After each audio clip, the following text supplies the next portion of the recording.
السلام عليكم. اليوم إن شاء الله هنسوي مع بعض ألذ كيكة ممكن تذوقوها، حرفيا ألذ كيكة، هشة طرية كريمية فيها فواكه حمرا معطية نكهة مرة حلوة وسهلة في نفس الوقت وما تحتاج أشياء كتيرة. يلا نسويها مع بعض. بالنسبة للمكونات هنحتاج 250 جرام من الدقيق، هنحتاج 120 جرام من السكر،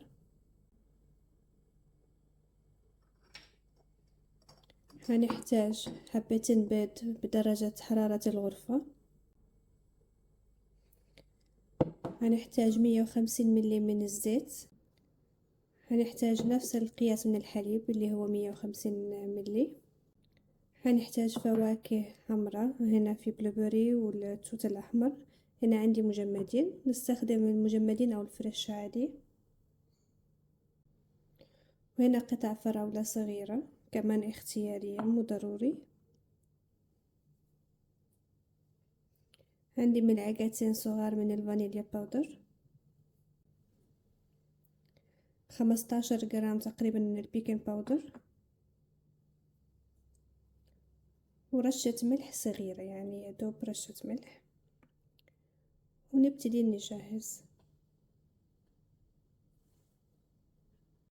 ناخد الزبدية اللي هنخلط فيها ونبتدي بأول شي طبعا اللي هو البيض. بسم الله.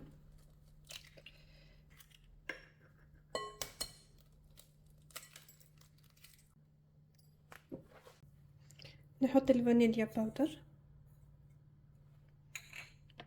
ونحط السكر ورشة الملح الصغيرة اللي عندنا، ونبتدي نخلط. ممكن نخلط بس بالخلاط اليدوي أو نستخدم الكهربائي عادي اللي متوفر عندنا. أنا هنا هستخدم كهربائي عشان بس أسرع.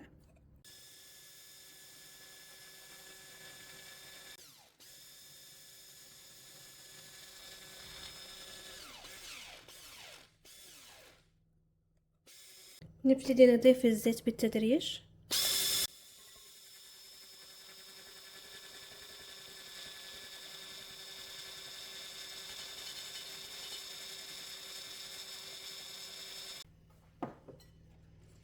أنا الحين هكمل بالمضرب اليدوي بعد ما حصلت على القوام اللي أبغاه. هاك البيض مع السكر، نضيف كمان الحليب بالتدريج، ونبتدي نضيف الدقيق كمان بالتدريج. طبعا الدقيق منخول عندنا.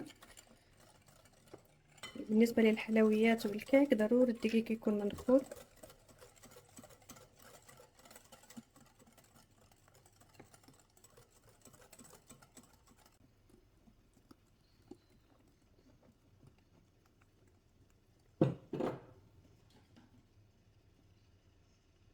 هنا نضيف ملعقة صغيرة من الخل الأبيض، اختيارية طبعا بس يفضل ان نحطها عشان بيشيل زفار البيض.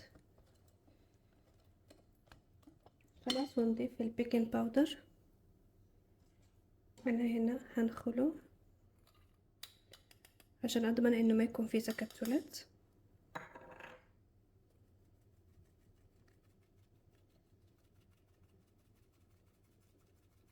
شايفين التكتلات كيف تبقى؟ فيفضل دايما إننا ننخل.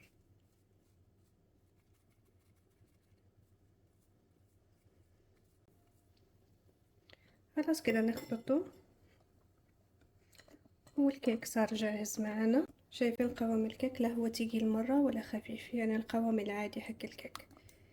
الحين نحطه في صينية الخبز. وبالنسبة للكريمة اللي هيزين فيها الكيكة من فوق، هنحتاج 4 معالق كبيرة من الجبن كريمي أي نوع متوفر عندكم، وهنحتاج حبة بيض بدرجة حرارة الغرفة، هنحتاج ملعقة كبيرة من السكر، هنحتاج ملعقة كبيرة من النشا. هناخد الجبن هنحط عليه حبة البيض. بسم الله. وهنحط عليه ملعقة النشا،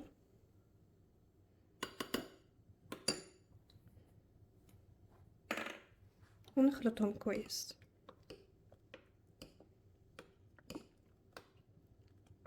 خلاص الخليط صار جاهز معنا.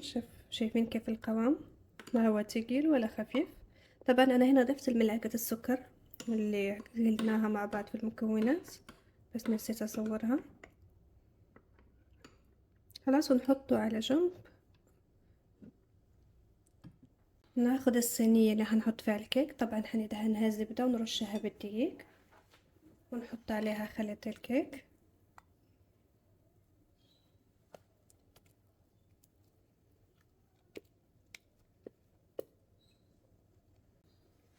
ناخد الحين الكريمة اللي سويناها بالجبن ونحطها بطريقة عشوائية فوق الكيك.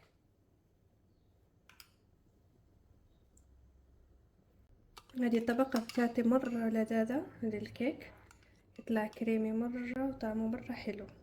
والحين نبتدي نضيف الفواكه اللي معنا. طبعا فواكه، نحط الفواكه المتوفرة عندنا.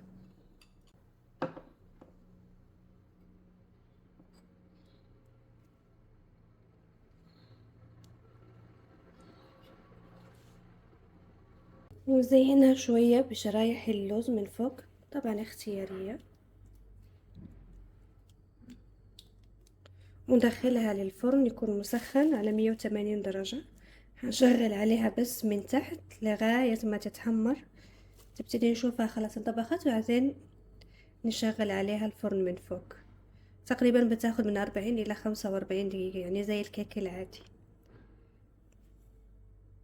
والكيك حقنا طلع من الفرن لسه سخن.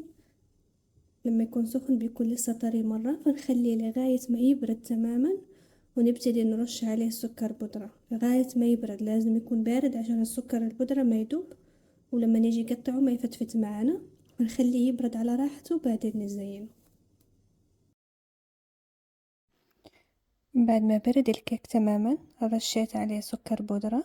طبعا فينا نزينه بالطريقة اللي نبغى، ممكن نحط سكر بودرة أو حليب مركز، حبيبات شوكولات، أو حتى نخليها زي ما هي لأنه شكلها مرة حلو يفتح النفس. وبكذا تكون كيكة الجبن بالفواكه الحمراء صارت جاهزة معانا. شايفين كيف شكلها مرة حلو. أتمنى أنكم تجربوها وتعجبكم، وأشوفكم في وصفة جاية إن شاء الله.